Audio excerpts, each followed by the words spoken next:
What's up everyone, it's Liz. Today I'm going to teach you how to automate some of your tasks in Monday.com. This is actually a really cool thing to do and it'll make your life a lot easier. It won't take long, so let's get started.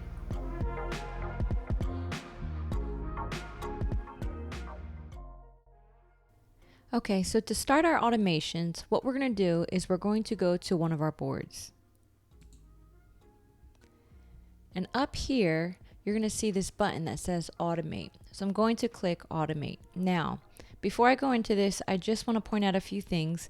You can see here we have our items, our people, status, priority, due date. I want you to note this because we're going to create an automation around this. So I'm going to go up here and click automate.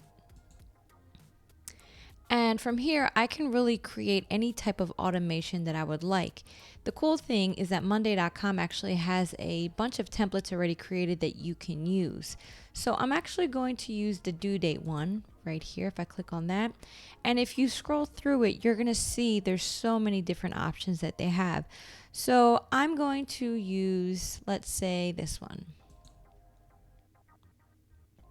So here we have a multi-layered automation, which means, when something happens and only if this happens, then do this. So there's always going to be something that has to happen in order for the trigger to go off. So I'm going to start by clicking this first part, when.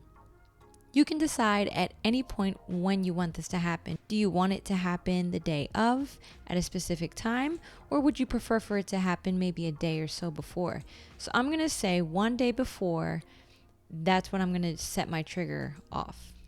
So one day before my date arrives, and only if my status, so I'm going to click on this, and I'm going to select status because this is the column that I want to focus on. And I can say is or is not. I'm going to choose is not in this scenario. And then something, only if my status is not done. So there's these different statuses that we have set up, working on it, stuck.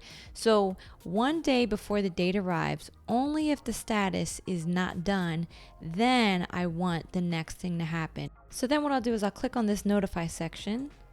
And here I can create a personalized message to whoever it was that I want to notify. So right here, I'm going to just put in this message. And you can connect all these auto-populated fields. So I'm going to click done. And then once I'm set and I say, okay, I'm good with my automation, I'm going to click create automation. Now from here, you're going to notice that as you add more, they're going to be all listed here. You can toggle them on and off if you'd like. If you click the three dots, you can edit them, duplicate them, save it as a template. You can look at the activity. You can get rid of it if you like. The other thing you could do is right here, it says add description. So if you want to add a specific description for this, you definitely can. So here we created this one. Now I can go back to the automation center if I would like to create more.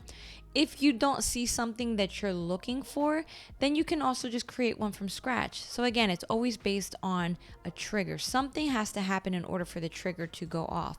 So it will ask you to select these different things. If an item names change every time period, when something's clicked, whatever it is, you can create this however you would like. Some of these automations can get a little bit complex, so I would really suggest going through it, looking at what they already have built.